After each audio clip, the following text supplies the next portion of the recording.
చెప్పింది కానీ రెండు అంటే ఇప్పుడు డబుల్ ఇంజన్ సర్కారు సరే ఆ కాన్సెప్ట్ కరెక్టా కాదా పక్కన పెడితే ఇవాళ కేంద్రం నుంచి రాష్ట్రానికి ఆర్థికంగా వెసులుబాటు అన్ని రాష్ట్రాలకి డెవల్యూషన్ చేయాలి, ఇక కొంత ఆంధ్రప్రదేశ్కి ప్రత్యేకంగా ఉండే వెసులుబాటు ఇవన్నీ కూడా చెప్పుకొచ్చారు జయప్రకాష్ గారు. అలాగే స్టేటస్ ప్రస్తుతం ఉన్న స్టేటస్ గురించి అప్పసాని రాజేష్ గారు చెప్పారు. మీ వ్యూ ఏంటి, మీ అనాలిసిస్? ప్రస్తుతం ఆంధ్రప్రదేశ్ అంటే కోల్పోయిన దాని నుంచో నష్టపడి దాని నుంచో బయట ఎంతవరకు పడింది?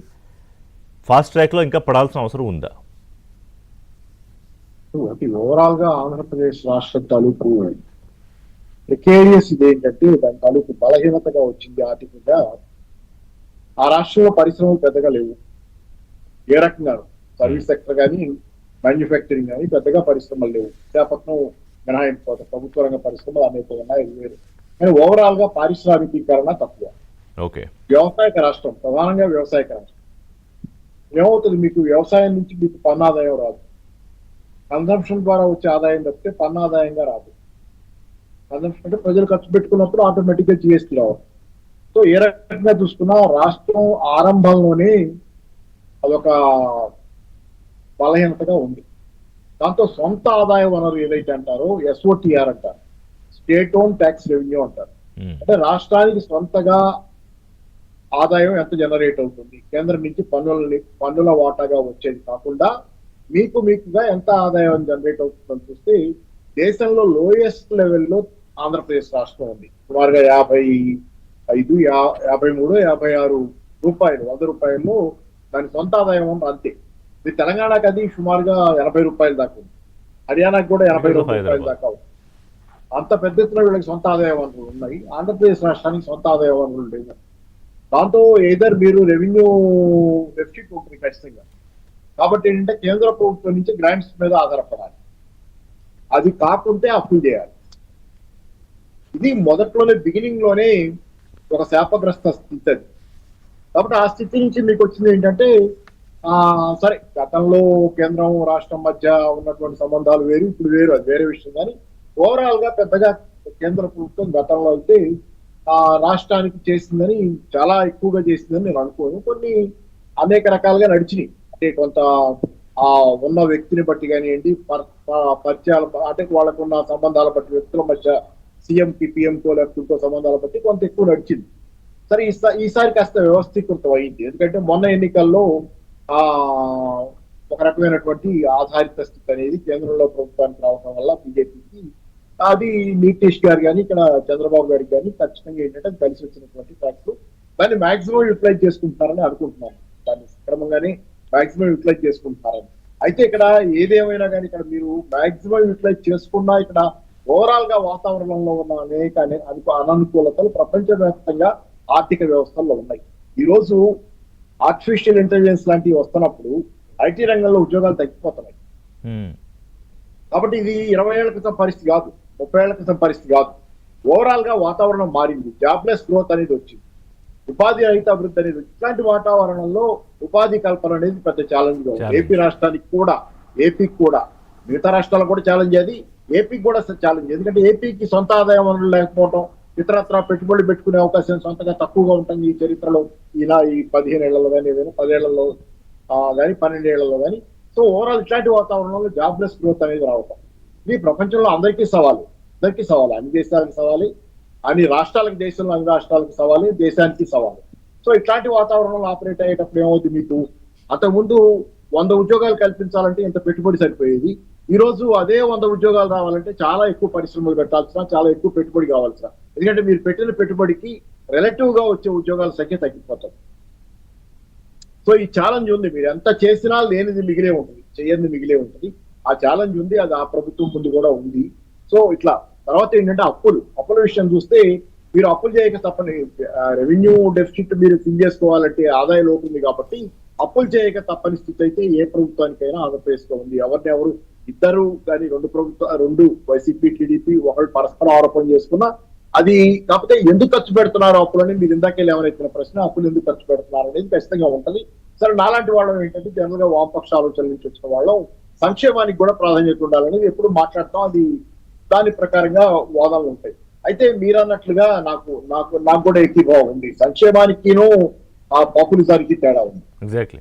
సుప్రీంకోర్టు కూడా స్పష్టంగా చెప్పింది సంక్షేమం కావాలి, కానీ సంక్షేమం పేరుతో ఆ సంక్షేమం కావాలని చెప్తా, సంక్షేమం పేరుతో ఆ మామూలు టీవీలు ఇస్తాం ఫ్రీగా ఇట్లాంటి ఉచితాలు అనేది, ఉచితాలు వేరు సంక్షేమం వేరు, ఫ్రీ పీస్ వేరు సంక్షేమం వేరు. ఆ తేడా గీత తీసుకుని పనిచేయాల్సిన అవసరం ప్రభుత్వాల మీద ఉంది. సో అది కాదన్ను. కాకపోతే ఏంటంటే ఎక్కడైనా సరే మనలాంటి పేద దేశంలో ఏంటంటే సమస్య రోజు గడవటం కూడా లేని జనం చాలా మంది ఉన్నప్పుడు రోజువారీ వాళ్ళ అవసరాలు తీర్చడం కూడా ప్రభుత్వానికి ఉండే బాధ్యత. దీనిలోనే ప్రభుత్వాల మధ్య, ఏపీలో కూడా ప్రభుత్వాల మధ్య తేడాలు, వాళ్ళ ఎంఫసిస్ లో, వాళ్ళ ప్రయారిటీస్ లో ఉన్న తేడాలన్నీ వాళ్ళు ఏ విధంగా రాష్ట్రానికి మంచి చేశారా చెడు చేశారా రకరకాలుగా చర్చ వస్తుంది. సో ఏదేమైనా ఏంటంటే నేను చెప్పేది ఒకటి, అల్టిమేట్ గా ఇప్పుడు ఏంటంటే ఒకటి కేంద్రం సహకారం పూర్తి స్థాయిలో ఉందని మీరు అన్నప్పుడు, ఇప్పుడు మనం పెట్టుబడులు చెప్పారు సుమారుగా, ఇందాక కూడా చెప్పారు, ఇవన్నీ నేను రాసుకున్నాను. డేటా సెంటర్లు అవుతాయి, ఇట్లాంటివన్నీ స్టీల్ ప్లాంట్ కి 11,000 కోట్లు, వైజాగ్ రైల్వే ఇది, అలాగే డిఫెన్స్ సంబంధించి 2 జోన్స్ రావటం అంటే చెప్పారు. కానీ ఏంటంటే అమెరికా ఉద్యోగ అవకాశాలు ఆగిపోవటం అనేది ఆంధ్రప్రదేశ్ రాష్ట్రానికి పెద్ద శాపం. గతంలో చాలా మంది ఇంజనీరింగ్ చదువుకొని అమెరికా వెళ్ళిన వాళ్ళు ఆంధ్రప్రదేశ్ నుంచి చాలా ఎక్కువ ఎన్ఆర్ఐ. అలాగే భారతదేశంలో ఐటీ రంగంలో పరిస్థితి ఉద్యోగాలు ఆగటం కూడా, ఈ 2 కలిపి అంటే ఇప్పుడు ప్రభుత్వం మీద ఉన్నటువంటి బాధ్యత మరింత పెరిగింది, భారం మరింత పెరిగింది. సో ఇది పెద్ద ఛాలెంజ్. కాబట్టి అసంతృప్తి అనేది ఖచ్చితంగా మీరు ఎంత చేసినా ఏం జరిగినా అసంతృప్తి బిల్డ్ అవుతున్నప్పుడు దాంతో పాటు పరిగెత్తాల్సిన చేయగలిగిన దానికి 4 రెట్లు ఎక్కువ చేయాల్సిన బాధ్యత అయితే, భారం అయితే పడింది ప్రభుత్వాల మీద. ఇది నిజం. ఎందుకంటే ఇప్పుడు తెలంగాణలో కూడా నిరుద్యోగం మేజర్ ఇష్యూ. ఈ రోజు కూడా ఇంకో ప్రభుత్వం వచ్చినా, రేపు పొద్దున ఏ ప్రభుత్వం వచ్చినా కానీ నిరుద్యోగం ఇష్యూ గానీ ఉంటుంది. దేశవ్యాప్తంగా అది పెద్ద సమస్యగా ఉంది కదా.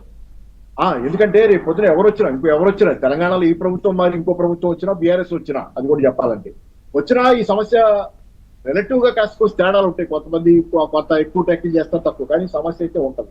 కాబట్టి ఇట్లాంటి పరిస్థితుల్లో మీరు చాలా దేశాలు చూస్తున్నాం, మనం చాలా చూస్తాం ఎన్ని సమస్యలు వస్తున్నాయి. నేపాల్లో జరిగిన ఆందోళనలు, బంగ్లాదేశ్. సో ఇట్లాంటి పరిస్థితుల్లో ఏంటంటే this is lot of challenge for all the government. పైగా చంద్రబాబు గారు అనగానే ముఖ్యంగా ఐటీ ఉద్యోగాల విషయంలో చాలా పెద్ద ఎక్స్పెక్టేషన్ ఉంటుంది అందరికి. అవును, చాలా పెద్ద ఎక్స్పెక్టేషన్. అంటే చాలా కంపెనీలు కూడా విశాఖలో కానివ్వండి, నెల్లూరు కానివ్వండి, లేకపోతే ఇటు కొంత ఈస్ట్ కోస్టల్ అటువైపు కానివ్వండి, కొన్ని కొత్త కంపెనీలు అయితే వచ్చాయి. సరే, మీరన్నట్టు ఏ ప్రభావంతో అది ఏంటనేది అదొక పెద్ద చర్చ. కొన్ని కొత్త ఉద్యోగాల రూపకల్పన జరుగుతోంది. ఇప్పుడు ప్రధానమంత్రి ఒక మాట అన్నారు, అవకాశాలని ఇప్పుడు ఏ విషయంలో కూడా భారత్ అందిపుచ్చుకోవడానికి తగ్గట్టుగా పనిచేయాలని. ఆంధ్రప్రదేశ్ ముఖ్యమంత్రి కూడా అలా మాట్లాడినట్టే గుర్తుంది నాకు. ఇప్పుడు సపోజ్ ఏ డేటా సెంటర్ కానీ, దాని అనుబంధంగా వచ్చే కంపెనీలు కానీ, లేకపోతే క్వాంటమ్ టెస్టింగ్కి సంబంధించిన ఆంధ్రప్రదేశ్లో ఏర్పాటు చేసిన టెస్ట్ బెడ్స్ కానీ, ఇవన్నీ బహుశా కొత్త అవకాశాలకి రూపకల్పనలాగే కనిపిస్తుంది. బట్ ఓవరాల్గా మీరు అన్నట్టు ఏంటంటే పిక్చర్లో ఛాలెంజ్, ఇప్పుడు సపోజ్ గల్ఫ్ నేషన్ అక్కడ ఉంది, అక్కడ జరుగుతున్న పరిస్థితుల వల్ల ఆ రెమిటెన్సెస్ కొంత దెబ్బతున్నాయి. అంటే అనుకోని ఒక ఛాలెంజ్ అది. అలాగే మీరు ఇందాక H1 అది ప్రభుత్వం వచ్చిన తర్వాత జరిగింది, అది కూడా ఒక అనుకోని ఛాలెంజ్.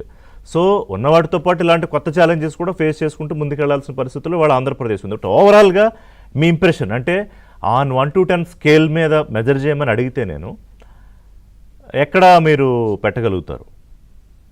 అంటే నేను అంత పెద్ద డెప్త్ నేను ఇక్కడ కూర్చొని నేను తక్కువ, అంటే అధ్యయనం కూడా తక్కువ ఉన్న సందర్భంలో ఏపీకి సంబంధించి తక్కువ అధ్యయనం మధ్యకాలంలో డిబేట్లు పార్టిసిపేట్ చేయలేదు. కాబట్టి అంత లోతుగా ఫోన్ కానీ నేను చెప్పేది ఒకటి, ఖచ్చితంగా ఏంటంటే పరిశ్రమల విషయంలో పురోగతి ఉంది, ఖచ్చితంగా పురోగతి ఉంది, జరుగుతుంది అనేది మాత్రం ఖచ్చితంగా మామూలు మన కామన్ సెన్స్ కూడా చెప్తుంటుంది కదా, కామన్ సెన్స్ ఎప్పుడు పనిచేస్తుంటారు. కాబట్టి పారిశ్రామికంగా కృషి మంచిదే జరుగుతుంది, దాన్ని కాదంటానికి వీల్లేదు.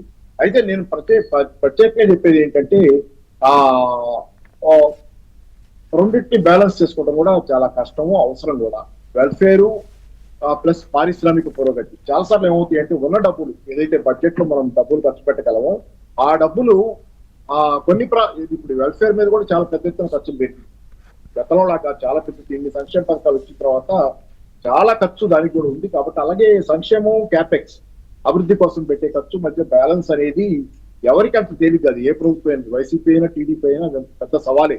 ఎందుకంటే ఇటు చేస్తే అటు పక్క కొంత అసంతృప్తి ఉంటుంది, అటు చేస్తే ఇటు పక్క కొంత అసంతృప్తి ఉంటుంది. కాబట్టి దానికి ఖచ్చితంగా ఒక మెరుగైనటువంటి అంటే ఉపాధి కల్పన సార్. దీని అంటే నేను చెప్పేది ఒకటి, అల్టిమేట్ ఏంటంటే మీరు ఉపాధి కల్పన బాగా చేయగలిగితే ఎన్ని అసంతృప్తులు ఉన్నా అన్ని దీని ముందు తీసిపోతాయి. Yeah. ఉపాధి కల్పన జరగకపోతే అన్ని ఎన్ని అసంతృప్తులు చేసినా కూడా అదొక పెద్ద అదే పెద్ద డ్రాబ్యాక్ లాగా కనిపిస్తుంది. ఎస్, ఉపాధి కల్పన జరగకపోతే మీరు సంక్షేమం ఎంత ఇచ్చినా అది కూడా నెగిటివ్, అది నెగిటివ్ అవుతుంది. అలాగే అభివృద్ధి జరిగి సంక్షేమం లేకుండా దాన్ని ఎట్లా అంటే ఏంటంటే ఏదైనా అల్టిమేట్ గా ఒకటే బారోమీటర్, ఉపాధి కల్పన ఎంత జరిగింది, యూత్ లో అసంతృప్తి రాకూడదు. దేశంలో మన దేశంలో కూడా చాలా సమస్యలు ఈ రోజు పెరుగుతున్నాయి నెమ్మదిగా. కాంగ్రెస్ పార్టీ అదే పెద్ద ఇంత ఫోర్స్ అవ్వాలి, వేరే విషయం. సరే, ఢిల్లీలో నిరసన ఏదైనా ఎందుకు వస్తున్నాయి ఇవన్నీ, వేరే ఎందుకు అక్కడక్కడ స్పార్క్స్ ఎందుకు వస్తున్నాయి, నేను సమస్య దాన్ని ముందే అడ్రస్ చేయటం అంటే ముందు దీర్ఘకాలం మీద ఆలోచించడం. విజన్ అంటే ఏంటంటే ఓవరాల్ గా ముందు వచ్చే సమస్యలను చూసుకొని దాని ప్రకారం ఇప్పటి నుంచే ప్రిపేర్